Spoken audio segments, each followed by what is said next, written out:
जब अंगद लौट करके आए तो प्रभु ने पूछा, बात यही है अंगद, ये रावण का मुकुट और रावण का 4 मुकुट, ये मैं समझ नहीं पाया।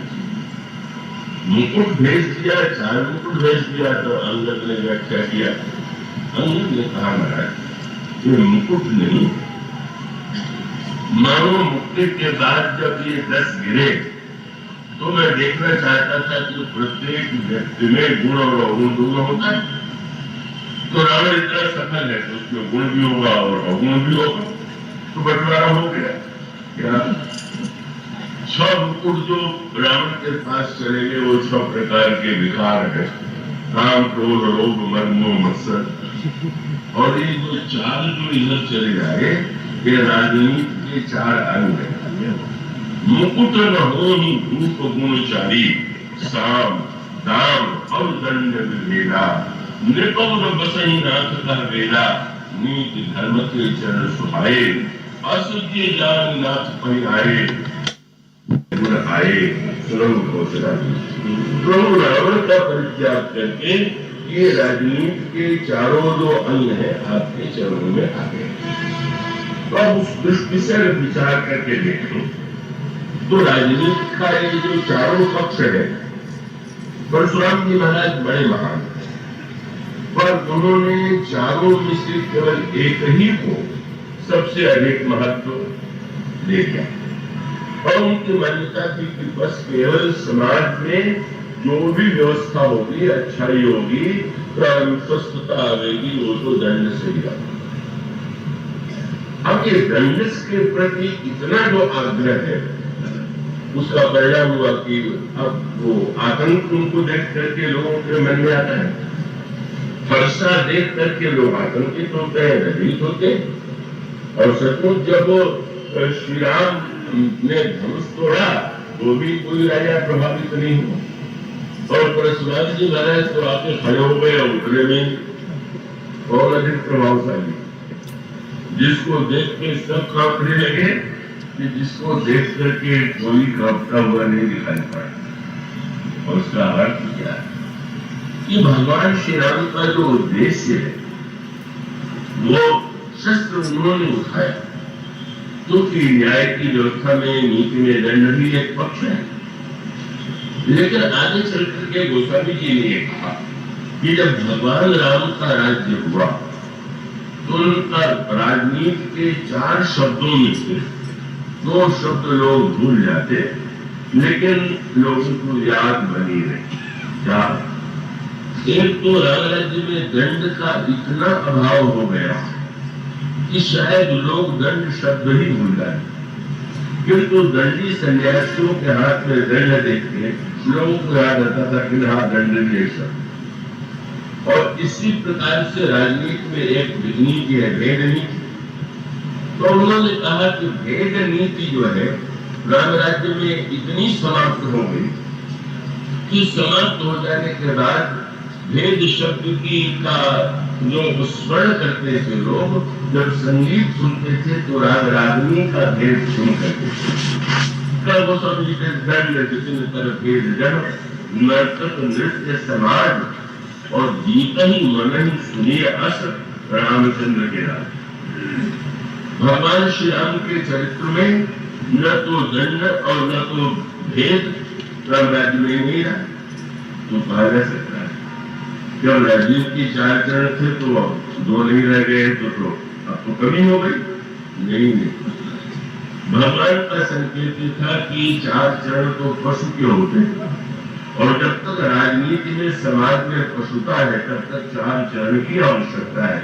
और जब वो 2 पैरों पर खड़ा हो जाए तभी वो मानव का आदर्श।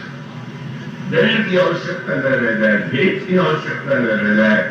दंड और भेद को स्वीकार करते हुए भी धीरे धीरे दंड का भय मिट करके लोगों में मिले, भेद करने की आवश्यकता न रह जाए।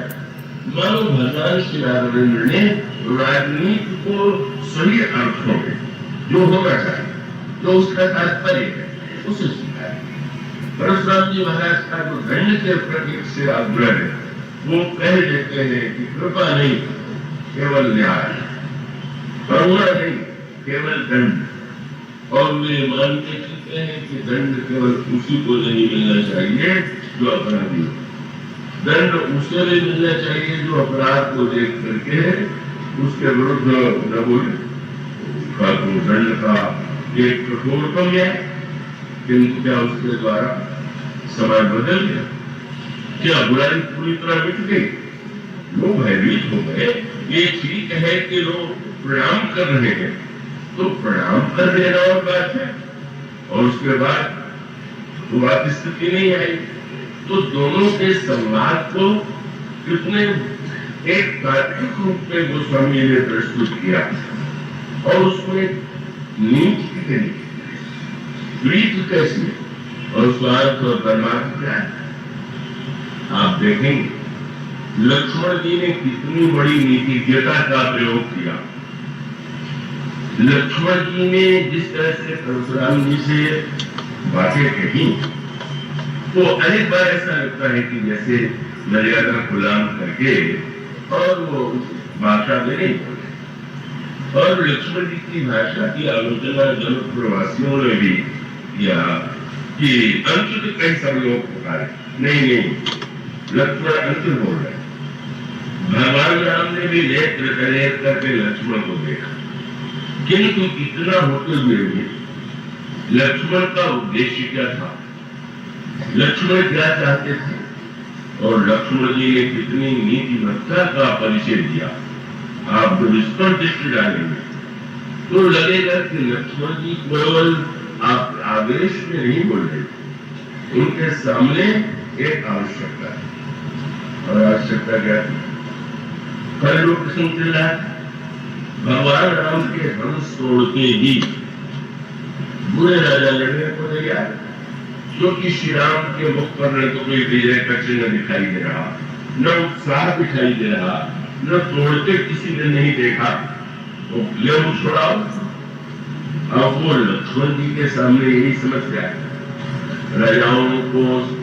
राजाओं का सिर काटने में कोई कठिनाई नहीं, किंतु जब हमारे प्रभु श्री रामभद्र का विवाह हो रहा है, उस समय हजारों राजाओं का सिर कटने का अर्थ है हजारों स्त्रियों को विधवा बनाना, तो क्या विवाह आनंद रह जाए।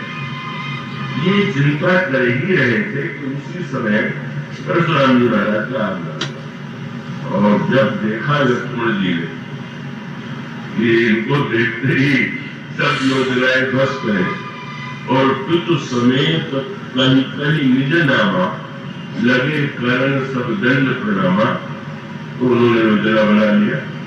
क्या अगर परशुराम जी महाराज को किसी तरह से ऐसी स्थिति में ला दिया जाए कि जब वो अपनी पराजय स्वीकार कर रहे, या श्री राम के समक्ष उनके नम्रता का उदय हो, तो उसका सबसे बड़ा परिणाम होगा कि जितने लड़ने की तैयारी करने वाले हैं सब भागे।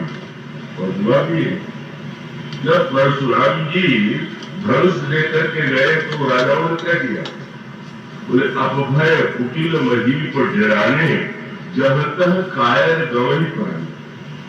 परशुराम जी महाराज के पहाड़ स्वीकार कर रहे, तो हम लोग क्या करें? मानो एक वार्तालाप से उन्होंने हजारों लाखों राजाओं का सिर कटने से बचा लिया। ये उद्देश्य लक्ष्मण जी का है, और साथ साथ लक्ष्मण जी यह भी चाहते हैं, नीति तो ही है, नीति का उद्देश्य पवित्र है। नहीं, अगर हम मान लो हम दोनों भाई प्रणाम करें, क्षमा मांग ले, भूल हो गई, तो ये कहते चले जाएंगे कि तुमसे बड़ी भूल हुई, चलो क्षमा करते।